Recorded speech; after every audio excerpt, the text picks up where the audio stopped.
Personnellement, je prends la responsabilité de trouver une solution immédiatement après le processus démocratique. Dans le même temps, je fais appel à vous pour renforcer nos efforts de négociation. Je vous appelle à dire non à des plans de sauvetage qui détruisent l'Europe. Ainsi, Alexis Tsipras a-t-il tenu bon mercredi. Référendum, il y aura ce dimanche. Le dirigeant grec a mis entre les mains de son peuple sort des dernières propositions de la Troïka jugées inacceptable par Athènes. Deuxième tentative de référendum depuis le début de la crise, après celle avortée de 2011. Devons-nous accepter l'accord proposé par la Commission européenne, la BCE et le FMI à la réunion du 25 juin 2015 ? Telle est la question. Pour les dirigeants grecs, il s'agit de dire non à l'ultimatum des créanciers, mais bien sûr oui à l'Europe de la solidarité.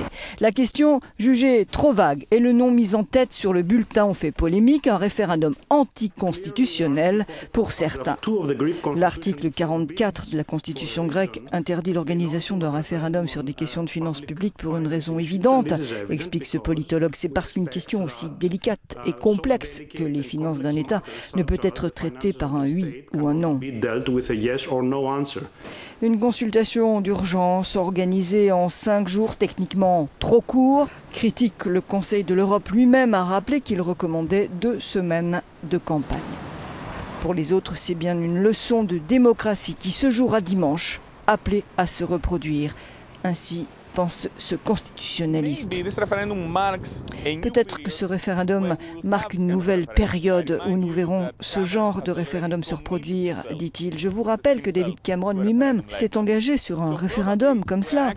Alors, probablement que nous entrons dans une période de référendum, de Grexit à Brexit, où les États vont décider, via des référendums, de leur relation avec l'Europe. Coup de poker du dirigeant grec, une victoire du non sur laquelle il compte pour renforcer sa position de négociation, pouvant conduire aussi in fine à la sortie de la Grèce de la zone euro, un événement inédit et un saut dans l'inconnu pour les institutions.